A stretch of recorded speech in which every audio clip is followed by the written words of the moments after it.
aw fu ka awwalin mando aw bi ka an fule nya fa an ga fuli ni tanni ubi aw yi danti fuli ni na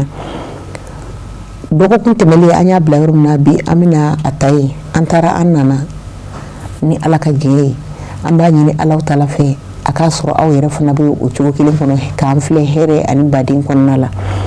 anga jamana kuntigo ambu fu danti fuli mina anfa ananya joro asid Sherif Usman Madani Haidara anaka demba ya kata se anaka numbaga bela jelima bada fuli amba tenguire la sanga ani wati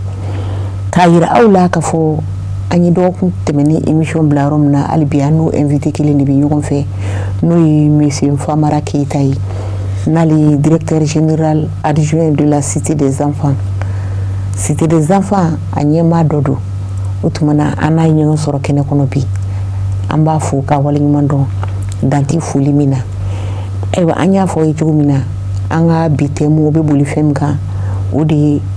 mission de la cité des enfants ga bara nyashini do fen nyuma sabula anchama bi amba me cité des enfants ni an yere nyininga amba fo ku dimsenu talindi do ka tubla cité des enfants ngono u logeli ndoyi u ka fen bebe ja ute aw kilinte koy ambedi du min be ka fo nyere ba kono aywa ka wala awi émission tebeliuna aw ya bla yoro mina ambitana yini aywa monsieur Keita anya émission tebeli bla ko dimse nga hake aw bi hake min yunuyi aywa bise ko wala ni kan ngalo jaranya me bela jelen fo la jelna ama wore focus be amuni wole bla ngana kuma anga barata buluka anye hake munu fo dum seni reka hake folo anye min fo ode akaseka ka keta don we dum seni ka hake ikase ko nyafo ay o nayo don o ayre ka hake munu bena o kofe o olu be soro ka dawka o hake wala kalambula ani ka dumseni ka bugula tige seme dama ina fo ak de naissance ko dumseni ka hake doy na banana ka froke o ya ka hake doy ka la dumini ana nyona chama dumseni be environnement min kono o bere kanke janto dumseni na orlo baye folo anga la mo mi ke cigo mina ni kun tege tala wala dola bolon fe ngal tekala ini tege ta ale bi corriger folo de wa te kula ini nyaji kasa kaso o de do arabi wa dum sene ki beje o de do arabi donc o de ato jamna nyono ni na nyona akal na soro ka circuit do daile ka ke min de se ka ke bolon kono no kan ke bolon kono o be ke cité la douzaine ba yere sagoyala abi kulonga ke abi nyene joke wa abi kala donc koronite école c'était kalambo mindo abi aramada hakawde dokoro ma fana be nyene jeke abi nisonja soro donc dum ka hakaw kacha mais nere kono fe mi yere ka gelen ko saba dum ka kala o ya aka don aka ngamin ka ko de don parce que namu don aka nyina ma be gele abolo ibaye akonomi tati donc aman sinsin orika jamana be mara chukudi ifani ba oye ulu ye mun ka nyina ma ya kono I koronu dogo anga tabiya bi chukudi anga ramadan sigimi mun kan ni kera dunzeni ikanga mun ke dunzeni mun ka kan ulu na nyuna no ambu ulu de do dunzeni ngoro anga kokoro c'était des enfants grammaire de musu ay do musoroba do nini grammaire de la cité des enfants ato ko madame makalu awadamele aller des cité des enfants grammaire abitu kana zero nda dum senu abu blasra ana nyono chama ambi kene chama sigi anga journée thématique mimbe dum senu blasra ko se fait parce que ko me woro mina ni amaketa ni dafay abi jela ko se fait mais problème ni cité des enfants de bon redonner o ye problème ye komi taga ɲɛfɛ an da bɛna s'a ma ni ala sɔnna an bɛ s'olu ma ɲɛ ala sɔnna ma ayiwa i y'a fɔ i ka kuma kɔnɔ ko denmisɛnnin bɛɛ dama ka kan cité des enfants na cité des enfants yali denmisɛnnin kalanbali ala ma bɛɛ garijɛgɛ don école la olu ni yɔrɔ bɛ cité des enfants kɔnɔ wa kosɛbɛ n'olu ni yɔrɔ b'a kɔnɔ olu ta ye jumɛn ye voilà n ka kuma kɔnɔna na n y'a yira k'a fɔ n k'an bɛ denmisɛnninw dege bololabaara dɔw la n ye a bololabaaraw yɛrɛ n y'a dɔw cité an ka jɛmukan tɛmɛnen na o bɛ ɲɛsin denmisɛnninw ma minnu ka kalan dalansira la wali kelen minnu bɛ bɔlɔn fɛ minnu tɛ kalanko yɛrɛ kɔnɔ donc nin yɔrɔ la an bɛ sami social mɔgɔw komi olu b'u occuper enfant en situation de rue la an n'olu b'o baaraw kɛ ɲɔgɔn fɛ kosɛbɛ donc ka u kalan recyclage déchets plastiques u bɛ kalan o la u bɛ kalan bɔgɔlanw na u bɛ kalan denmisɛnnin ɲɛnajɛlanw n'an b'a fɔ ko les jeux an b'u kalan o la a kɔni tɛ kɛ ni waati kuntagalajan ye mais an kɔni an b'an se kɛ komi défiw ka bon i tɛ se ka i ɲɛsin a mais an kɔni an b'an se kɛ olu domaine ninnu na donc cité des enfants na denmisɛnnin ma bɔ denmisɛnnin na kalanko tɛ kalanbaliyako tɛ wa kɛnɛyako tɛ anw bɛ denmisɛnnin minnu bɛ yen nɔ ni u tɛ mɛnni kɛ kosɛbɛ cité des enfants na n'an b'an ka activités kɛ an bɛ mɔgɔ dɔ bila u ka encadreur dɔ wele min bɛ kuma bayɛlɛma olu ye hali an delila k'a kɛ an ka kunnafonidi siraw fɛ les journaux que nous organisons an bɛ journaux minnu télévisés minnu organiser denmisɛnninw ye an bɛ denmisɛnnin dɔw bila min ti kuma mɛn minnu bɛ kuma ni taamasiyɛnw ye o fana bɛ voilà o fana bɛ kuma min bɛ fɔ audition o fana bɛ o interpréter fiyɛntɔw fana dun fiyɛntɔw fana olu fana an b'olu confier olu bɛ na n'u ka encadreurs fana ye u bɛ fɛnw ɲɛf'u ɲɛna parce que u ka écriture braille bɛ donc ils ont des encadreurs min b'o fɛ récemment an ye concours journée internationale de la jeune fille min fɔ an ye concours d'art oratoire min organisé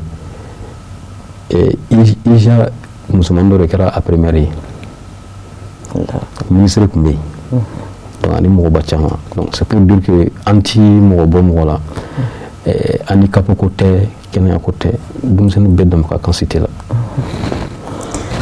ayiwa an bɛ i fo k'i waleɲuman dɔn ka cité des enfants yɛrɛ fana fo a ka fasoden ɲumanya baara in na sabula nin ye fasoden ɲumanya baara dɔ ye wa nin ye denbatigiw jigisigi baara dɔ fana ye sabula surtout da bɔra ka minnu fɔ sisan n'o ye an denw ye minnu ye lujura sɔrɔ vraiment olu dɛmɛli i bɛ ka kuma fɔ a ye ji jigin ne yɛrɛ la parce que o ye fɛn ye ni o b'i ka so kɔnɔ n'o ma minɛyɔrɔ sɔrɔ i tɛ lafiya donc an bɛ dugawu de kɛ yarabi hali bi ala ka dɛmɛw kɛ o kɔfɛ bamananw ka kuma don ko ɲa t'a tiɲɛ sa bamanankan ye awɔ ko ɲali t'a tiɲɛ sa bien vrai que cité des enfants bɛ nin bɛɛ la mais denmisɛnnin ko de don a bɛ se ka kɛ denmisɛnnin dɔw bɛ yen aw ye baara daminɛ ni minnu ye mais kɔfɛ u ka adamadenya taabolo yɛrɛ tɛ aw diya i b'a sɔrɔ u ye sira wɛrɛw bɔ min tɛ cité des enfants ka sira ye ni o denmisɛnnin suguya sɔrɔla denmisɛnninw na cité des enfants b'o kɛ cogo di aw b'o bila de pewu wa ou bien aw b'o encadrer de i ka ɲininkali diyara n ye balo mana funu a bɛ da tigi de kan n'an y'o ɲɔgɔnnaw sɔrɔ an se ye min ye an b'a kɛ parce que an bɛɛ yan ni denmisɛnnin bɛɛ de kama ni a kan ka orienter ka taa yɔrɔ min an b'o baaraw kɛ n'an yɔrɔw bɛ se ka encadrement min di a tigi ma an b'o fana kɛ mais hakili lajigi an ye ala ye lajarabilu boli an balima dɔw kan n'u bɔra Kayi mara la a ma dogo mɔgɔ si la les problèmes d'esclavage par ascendance cité des enfants ye mɔgɔ 100 ni kɔ depuis le 5 mai 2021 an y'o bisimila an ka yɔrɔ la denmisɛnnin caman ba de b'u cɛla denmisɛnnin min b'u cɛla ka ca ni maa 70 ye denmisɛnnin 70 ye mais an ye programme spécifique bila sen kan ka se k'u ka prise en charge psychosociale kɛ k'u hakiliw lakunu u ye traumatisme minnu vécu ka se ka u dɛmɛ u ka se k'u laɲina u fɛn ninnu kɔ denmisɛnnin ninnu na ko fɔlɔ n'u k'u ye moto mankan u bɛ boli ka da soɲɛ kɔnɔ na u bɛ boli k'u dogo mais u sisanama u segira ka na adamadenya fɛnw kɔnɔ u ye hakilisigiw sɔrɔ ka da kan an ye baara minnu boloda an n'u cɛla la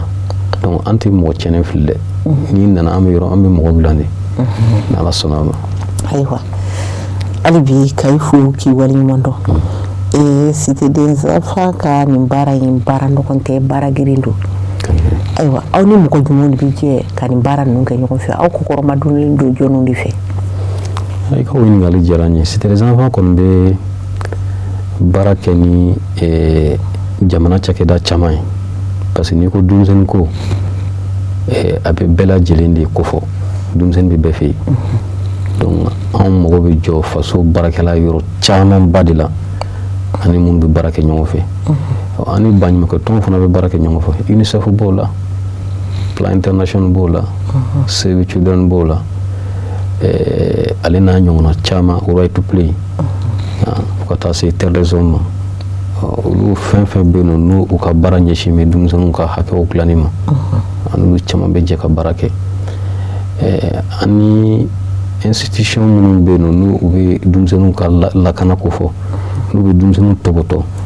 centre d'écoute communautaire y'o dɔ ye n'u bɛ Bamakɔ commune bɛɛ lajɛlen na an b'u fo an n'u bɛ baara kɛ ɲɔgɔn fɛ kosɛbɛ olu bɛ denmisɛnnin minnu bɛ kinw kɔnɔ ni cogoyaba t'u bolo olu bɛ essayer ka fɛɛrɛ dɔw sigi sen kan walasa ka se k'u dɛmɛ u ka kalankow la a ma nɔgɔn donc an n'olu bɛɛ bɛ baara kɛ ɲɔgɔn fɛ ani kunnafoni disow fana bɛ baara kɛ ɲɔgɔn fɛ nin kɔni Cherif TV an ye nin t'a siɲɛ fɔlɔ ye an n'u ka ɲɔgɔn sɔrɔ je crois que an b'u fo fana u bɛ baara minnu na nin y'a kɛnɛ dɔ ye ani kunnafoni diso caman ani minnu bɛ baara kɛ ɲɔgɔn fɛ minnu b'an dɛmɛ a kunnafoni diw la. ayiwa an b'i fo hali bi k'i waleɲuman dɔn denmisɛnnin mara a tɛ taa degun kɔ denmisɛnninw yɛrɛ dama ni ɲɔgɔn cɛ la Cité kɔnɔ u bɛ cogo di aw bolo ani fana an ka ni degun ye denmisɛnnin dɔ sɔrɔ aw b'a kɛ cogo di. i ko ɲininkali diyara n ye kosɛbɛ ni anw bɛ an ka activité organiser ni denmisɛnnin n'u kan ka mobiliser ka na Cité la an bɛ baara kɛ ni structure de parce que an tɛ se ka taa mɔgɔw ma individuellement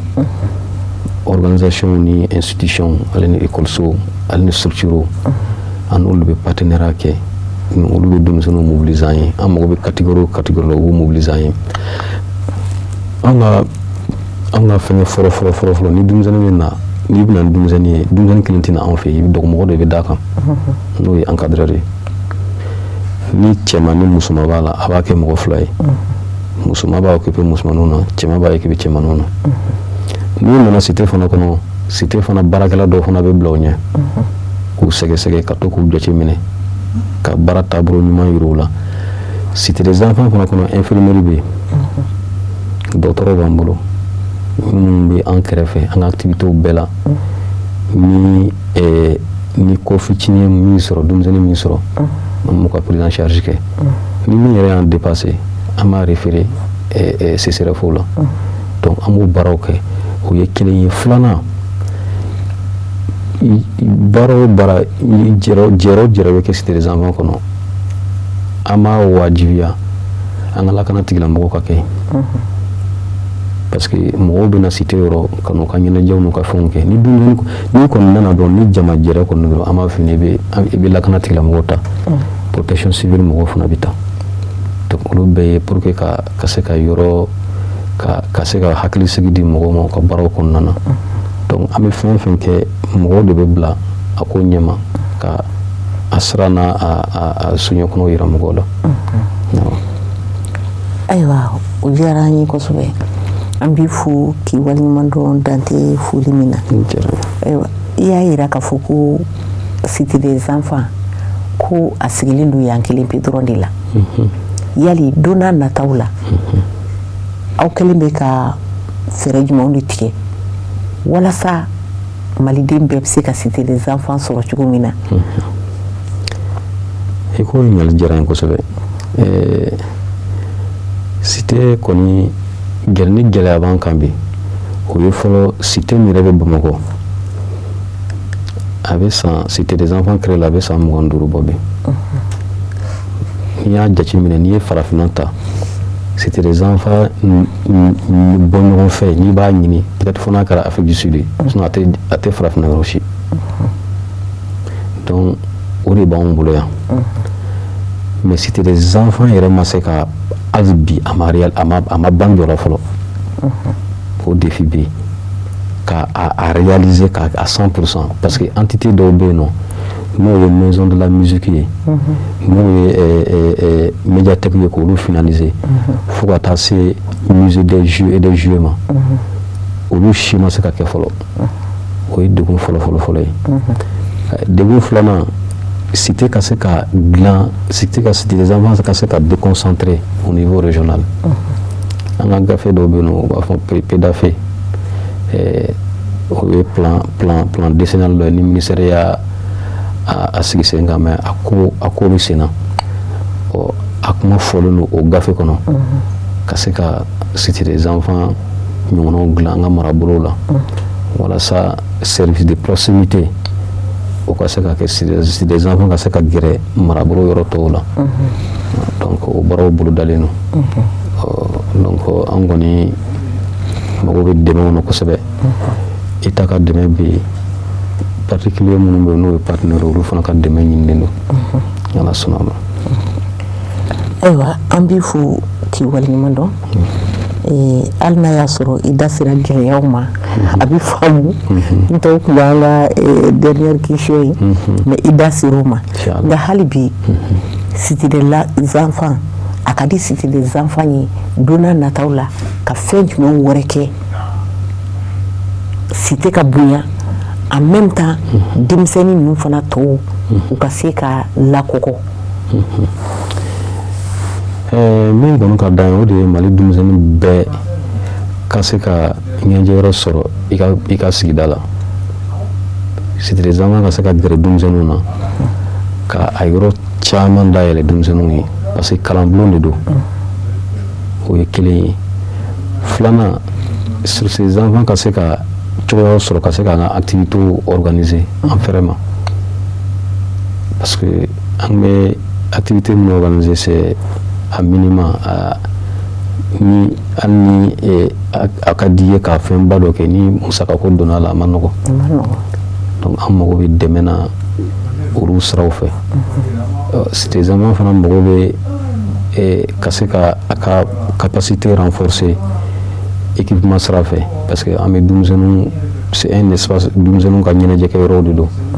donc ɲɛnajɛkɛla minnu bɛ yen nɔ halisa a ka di n ye k'olu renforcer ka se ka yɔrɔ aménager k'a ɲɛda yɛlɛma ni denmisɛnnin donna a kɔnɔ dɔrɔn a ka kɛ komi a donna ordinaire de kɔnɔ o de ka d'an ye a ka k'a ɲɛda yɛrɛ yɛlɛma o dun tɛ taa musaka kɔ donc o de y'an ka hakilina ye ayiwa ɲininkali kelen bɛ yen n bɛ fɛ k'o kɛ yan'an bɛ émission kuncɛ ayiwa concernant denmusoman minnu taara Cité des enfants na yali a dɔw bɛ yen minnu furu la wa n'a sɔrɔ u furu la olu ka adamadenyaw cɛla la a bɛ cogo di parce que Cité des enfants a tɔgɔ ka bon a dɔɔnin don wa a bɛ se ka kɛ mɔgɔ dɔw fana mago bɛ faamuyali dɔw la kɔnɔ ni y'o sira sugu dɔ ye i ko ɲininkali diyara n ye bon an kɔni denmisɛnnin minnu bɛ yen nɔ an bɛ minnu dɔn ni kɔrɔ dɔw furul'u la nka caman bɛ u bɛ ekɔli la mɔgɔ tɛ ko mɔgɔ minnu tɛ n'u tɛ parce que denmisɛnninw dɔrɔn tɛ n'u mansaw de bɛ yen donc mara in ma tiɲɛ mara in b'a nɔ na halisa donc ni a ɲɛnajɛ a kungo fɛn fɛn bɛ yen nɔ o b'u sara an na donc an bɛ bilasiraliw kɛ an bɛ ɲɔgɔn dɛmɛ k'a ko dilan a kɔni ko man nɔgɔ kosɛbɛ mais an kɔni an bɛ ka an se kɛ walasa ka hadamadenya bɛ se ka sabati cogo minnu na n y'a fɔ ye cogo min na a t'i n'a fɔ ko denmisɛnninw dama de don u ni u mansaw de don donc a bɛ n'a fɔ u b'u yɛrɛ de ka so u yɛrɛ b'a fɔ an ye cogo min na ko tiɲɛna ko depuis u donna cité kɔnɔ ko u y'a dɔn k'a fɔ ko hakilisigi nana donc u b'u ka so a dɔw furula dɔw yɛrɛ fana fator'u cɛla et tout donc an jɛna k'a bɛɛ dilan ɲɔgɔn fɛ voilà. O diyara n ye kuma kuncɛ kuma la folikan jumɛn b'i bolo ani dakurunya laban b'i bolo ka wulada in na émission kuncɛ? Folikan min bolo o folikan fɔlɔ bɛ ɲɛsin aw yɛrɛw ma. A diyara n ye. Ka foli kɛrɛnkɛrɛn aw ye yan baarakɛla bɛɛ lajɛlen an b'an ka karamɔgɔba fo ni y'an ka chef n'o ye an ka cɛkɔrɔba ye an bɛ dugawu don kɛ ala ka sijan kalifa n'a ma Aseri Sherifu Musa Malan Aidara an b'a fɔ kosɛbɛ ani sherifu bɛɛ lajɛlen an bɛ an ka cité des enfants ɲɛmɔgɔ fo ani ɲɛmɔgɔ minnu tɛmɛna an ka ministre ani baarakɛla bɛɛ lajɛlen cité des enfants de la tɔw bɛ reposer waati min na an bɛ baara kɛ o waati parce que structure de loisir de don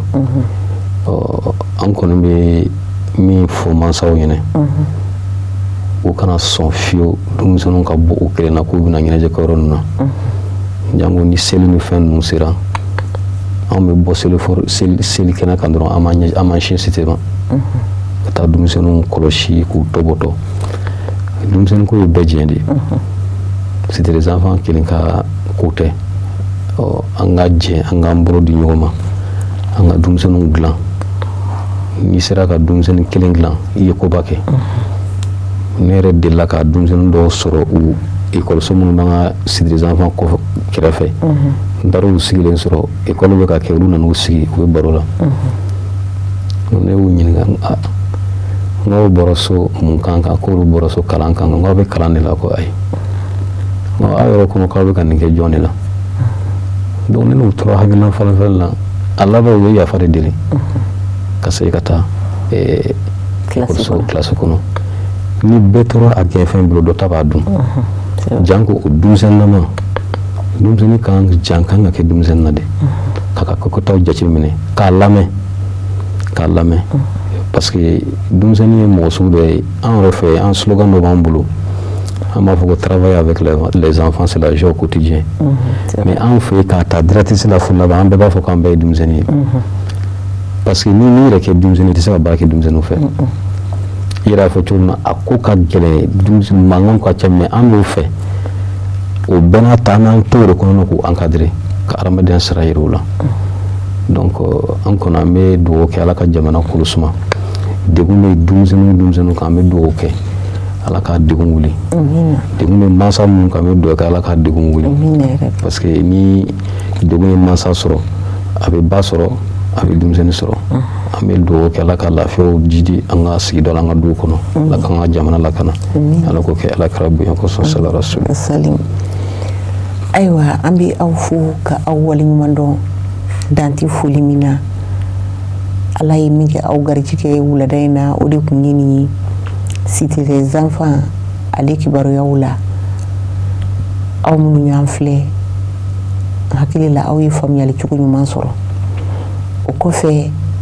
an bɛ an fa fo a Seyid Usumani Sherifu Madani Haidara n'a ka denbaya